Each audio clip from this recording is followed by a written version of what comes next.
These guys are my favorite this week. So this is a candy stripe fig. On the outside, they're Oh, it's gorgeous. yellow and green. They have these beautiful stripes on the inside. They have this incredible magenta color. Ooh! Look at that. Oh You my can have goodness. that. Taste it. Yum! So beautiful little figs. We have Romano beans, heirloom tomatoes from Mariquita Farms, and red spring onions. So yeah, that's kind Delicious. of the rundown for this week. Every week I aim to give you something, a cooking green, a salad green, seasonal veggie, a fruit, avocado, some sort of onion product, and some sort of herb. Love it. Today, we're going to be using the tomatoes, the spring onions, some of your escarole, the Romano beans, and the oregano. We're going to be making two dishes. One is a vegan take on a Food 52 dish. They did a heirloom tomato with warm brown butter poured over it. So I'm going to teach you how to make a kind of like a cheat vegan brown butter. Okay. All right? Love that. That can be used for a lot of other different dishes. Absolutely. Yeah, it's good on popcorn. And number two? And number two is a 3-bean salad. So I'm gonna do a different take on a 3-bean salad. We're gonna be using the Romano beans, and then the other beans I'm gonna incorporate them in a slightly different way. So it's not the traditional kind of like open can moment. Right. Yeah, so I'm just gonna start by slicing these guys up. This is super simple. It couldn't be simpler, and I think that's why I was super drawn to it. Just gonna give these guys a nice, slightly thick slice, right? She's thick. She's so thick, she's so juicy, and she's so sweet. That's for you. Do you have any cooking hacks on, like, I don't know, any other ingredients that we have today, or hacks in general? We did share kind of right before filming. We did learn how to open up a can without a can opener. So there's that. Like a tutorial on that. We got you. I have that under my belt. So that's a good hack. But I think this brown butter is a good hack because it's going to introduce you. I don't know. A lot of people are not super familiar with using nutritional yeast. Right. Outside of like a cheese supplement. So this is a good way to kind of like familiarize yourself with that. For me, I use it, the hack, it being that I use it any place that I want some nuttiness, some funkiness, and so I feel like dairy products all have a little bit of funk because, Tell us about what nutritional yeast is. I wish I knew a little bit better what it exactly but what is. is the flavor, But yeah, the flavor, it's slightly tangy. Almost like that of a Parmesan cheese, but there's a nuttiness, almost like that of wheat germ. Right. So what we're going to do here is kind of amplify that nutty quality by introducing it into some hot oil. So the oil that I have in this pan, I started it cold and put in a little bit of a sliced garlic. I went ahead and did that. But once it sizzles and the garlic starts to turn brown, remove the garlic from the oil and keep your garlic oil separate. Now I'm going to bring that back up to temperature. It's nice and warm.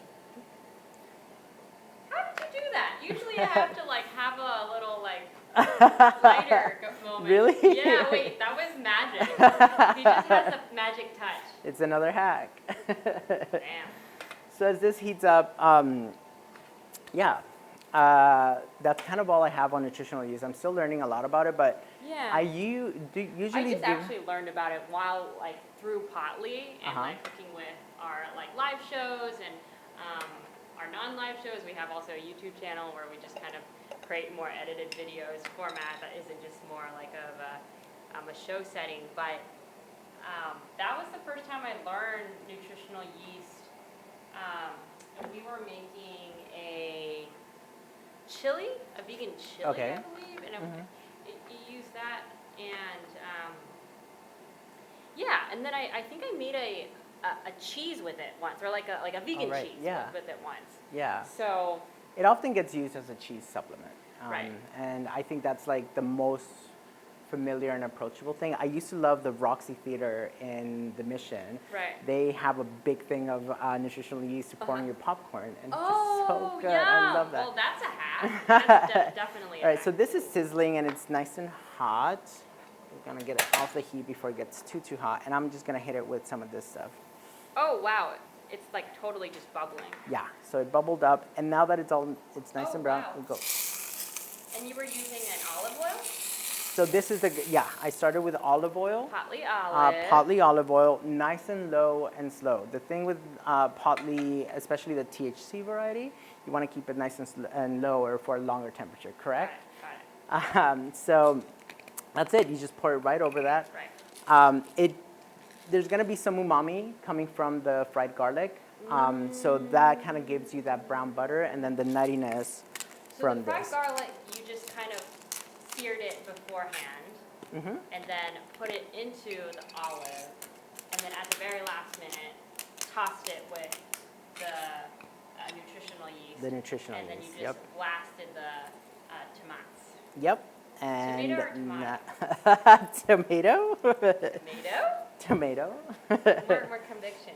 Oh my god, it looks so pretty, the And colors. that is kind of it. Ooh, love So that. you Do you could do a do little bit of this. salt? I Or- did salt and a little bit of pepper, Okay, and then when I did you just do that? Oh, right before. right now. Oh, shoot, So sorry. Felicity, pay attention. That looks it. And then I finished it with the garlic chips that you had. This is super cool. You could have it with a crusty bread, like a grilled bread, because these guys are going to start dripping up a lot of that really yummy tomato juice. So super fun. Super easy. So easy. Love, love, love. Should we do the second one? Yeah. All right. So I took a little bit of escarole and So tell us what you know about escarole, because that is the first time I would just think that this is a lettuce. This is the escarole, by the way. To me, I couldn't even tell it's not lettuce. What gives it away? Well, how is it escarole? just frankly the flavor to me. Also, I feel like Let me try it. this compared to a green leaf. A green leaf lettuce will be green all the way through. This has slightly more dense. It's bitter. Yes, there's a bitterness. It has more dense and stringy stalks. So it's good for cooking. It's good for putting in soups. It's similar to curly endive, which grows exactly the same way, just slightly larger. Part of the chicory family, so there's a lot of that bitterness. Bitter greens also have a ton of protein, lots of really good nutrients. So we love a good bitter green, and it does really well.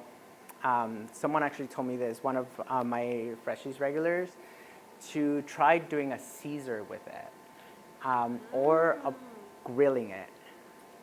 Yeah. I like my veggies grilled. And Yeah. I know it's like an Asian thing, but like I'm like, we are evolved humans. We don't have to eat grass. You know, like we're supposed to We can fire cook things it. over a stove because we are evolved. Fire just makes everything so much better, Just a I little think. toasty action, Yeah. you know? Yeah. A little bit of heat. So, What are you? I'm going to mix up a little vinaigrette in this cup. Okay. I have about a tablespoon, a tablespoon of chopped oregano leaves. I have about a that tablespoon. was this, and you just finally this guy. chopped this. About a tablespoon of the red spring onions chopped. I just use this bottom part. The greens you could save for whatever other application you'd like. What's And the difference between the top and bottom? Like, what would you do? You use them for separate things? I feel like the top is just a little bit milder. So I see. I will finish things with the greens. I see. Like, if I'm gonna do a vinaigrette or cook with it, I'll use the bottom part Got of it because it's just a little bit more concentrated flavor. See, that's a hack. Yeah. And then I had some pickled peppers laying around. So I'll just dice those up and put them in here. But if you don't have pickled peppers, you could use some fire roasted peppers that they do in the jars. You could also do cherry tomatoes, and you don't have to put in the vinaigrette. In that case, you go right in here. But we have those three things in here. I'm gonna do a little bit of salt. That's the pepper. But we're doing pepper too, so pepper, salt. What? Oh. We did it. Thank you. It's saved. Welcome to Twitch TV, our first live series. And then I'm gonna hit it with a little bit of the Potli sriracha. Potli sriracha, it's a 1-to-1 ratio, 1 milliliter to 1 milligram, correct? That's Yeah. correct. So 1 full dropper full is 1 milligram, guys. Available at all the dispensaries in California, including Apothecarium, Harborside, and very soon, a delivery. Oh, yes. Sava has this as well. They just placed their order, so absolutely can get that delivered if you're in the Bay Area, and if you're in Los Angeles, Men, Sarah, Sweet Flower, and then if you're up north, Cola's Group. Yay. Just shameless plugging over here. So I did a little bit of sriracha in here, olive oil, and you could do a little bit of vinegar. You could do lime juice or lemon juice as well. Do you want lemon? I got it. Sure, let's do a lemon in there. Do it.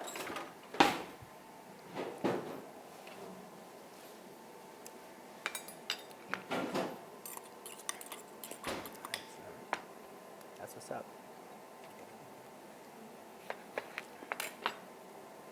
Not a whole lot. Let's start with this and see what it tastes like.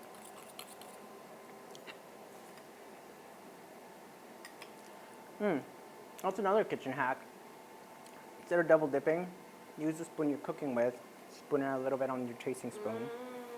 You don't have to reach for a fresh spoon every time. All right. All right, I think this that is is an right important on. part of the segment because, like, we just all the little hacks. I want you to be like calling them out, you know, Right. so we can learn all your secrets. Okay, so escarole, Cool. Romano beans, I sliced on a bias and charred on a cast iron pan. You could do it on the grill. You could do them in the oven. Or you could just give them a quick saute. These guys are going to go in. Cool. Bloop, bloop. That's one bean. Bean number 2, butter beans. You could use kidney beans. You could frankly use whatever you have at home. I had butter beans hanging out in my pantry. I love these guys. They just bring in something. They're just good. They're meaty. They're hefty. They're a good bean. I love it. I rinsed the can that I opened with my knife. Don't ever. I can't believe I just said that onto the ether. We didn't have a can opener, so we just kind of did it with a can. And I rinsed it and drained it. And then the third bean is going to be a garbanzo bean. These garbanzo beans, you could toss them in a tiny bit of olive oil, salt, pepper, whatever seasoning you like, and pop it in 350-degree oven for 30 to 40 minutes. So these have already been popped in the oven. Yes. So then you have these. They're just super crispy. Oh, Add I them could to your just eat salad, this, like- snack on them. Yeah, they're so good. They're delicious. And the little garbanzo skins are so extra crispy and delicious. They're like the best part. So yeah, they're better than the actual beans. and there you go. Oh my That's God, they're so good. the third bean. So You know, what's the difference between chickpea and garbanzo beans? they're the same thing as far as I'm concerned. Have you Oh. ever heard differently? I think they're the same then. And then what these garbanzo beans are these like the canned ones?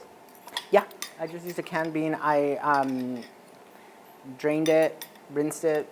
I dried it out a little bit, like kind of like pat it dry, On like paper towel? Got it. and then just toss them into the oven. Just a quick little toss in here. Are there any recipes that have been passed down from your family that you still make?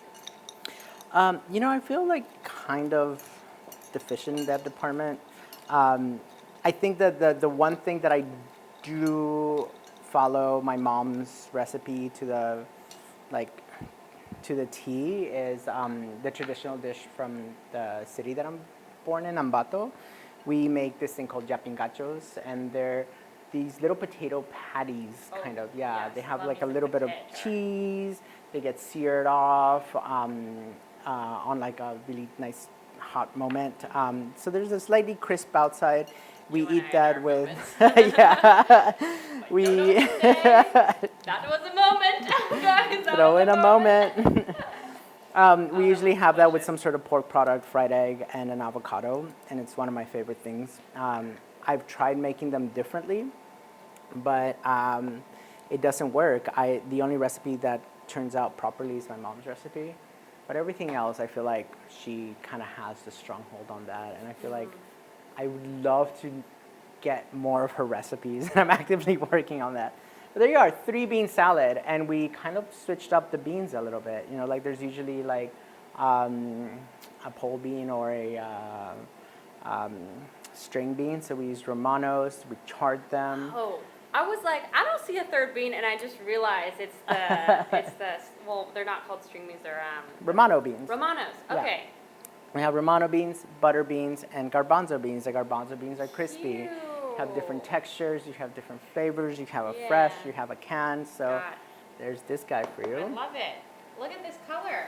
And there wow, we go. and 2 and 2. Very little cooking, or on the fire. A Right. lot of delicious, searing and then assembling.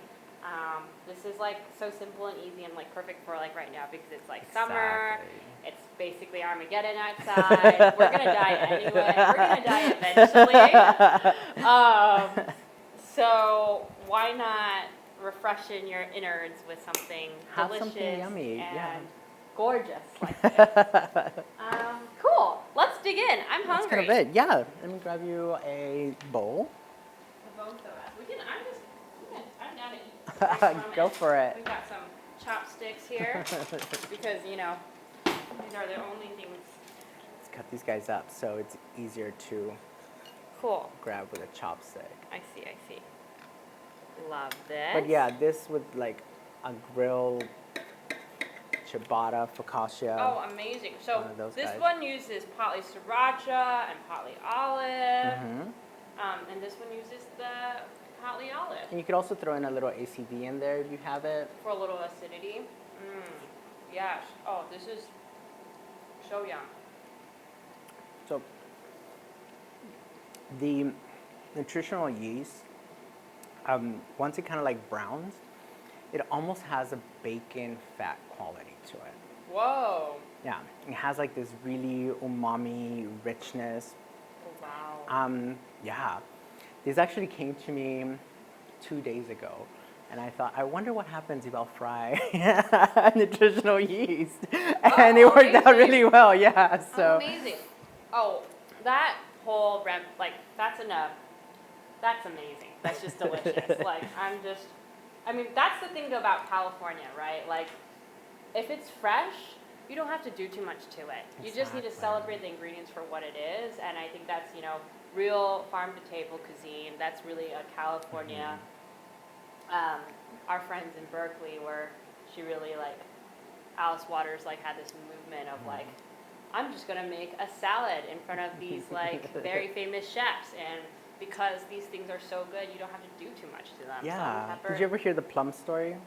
Tell me about the plum. So big thing when I was in culinary school was I've always been an Alice Waters fanatic. If this reaches you, Alice Waters, you are an icon. She is. But there was a story that when she cooked for a bunch of French chefs, she ordered numerous cases of Santa Rosa plums, and she sorted through all those cases and found 12 perfectly ripe, perfect specimens of what a Santa Rosa plum was supposed to be, Right. and that was a dessert course. Right. And yeah, I feel like that really embodies Right. what California and Bay Area Right. cuisine is. No matter what ethnic background we're bringing to it, we're still kind of abiding by this notion of making or just celebrating the ingredients and Right. celebrating what's around us. Yeah. Right. Which is why Potli, there's never going to be more than 2 or 3 ingredients in what we do.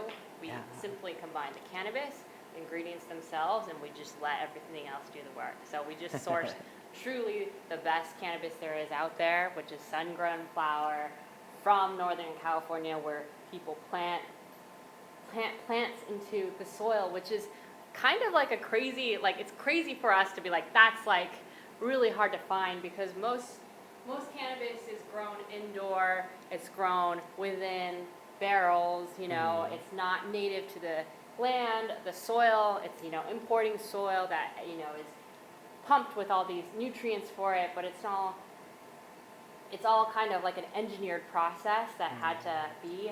At Potluck, we really care about essential ingredients and quality ingredients that we can source right from our backyard. And yeah, that's why we do what we do. Thank you so much, babe. Thank you. Big hug. Thank you for joining us. Try this out. Thank you for joining us. And like I said, if you'd like to place an order, please message at Mikuna Kitchen SF on Instagram. Yeah. I'll get you your veggies. he will get you your veggies, and if you're anywhere else in California, these are just market fresh veggies. You can get it anywhere. You can get it Farmers markets. Farmers markets. You know, it's the place and the time to just go and grab them. So if you don't even have this box, you can more than welcome and grab the ingredients yourself. And then, find us at getpotluck.com. We are also posting these recipes at getpotluck.com, and then you can find us on Instagram at getpotluck. And that's it. Thank you. Tune it out. Thank you so much for joining.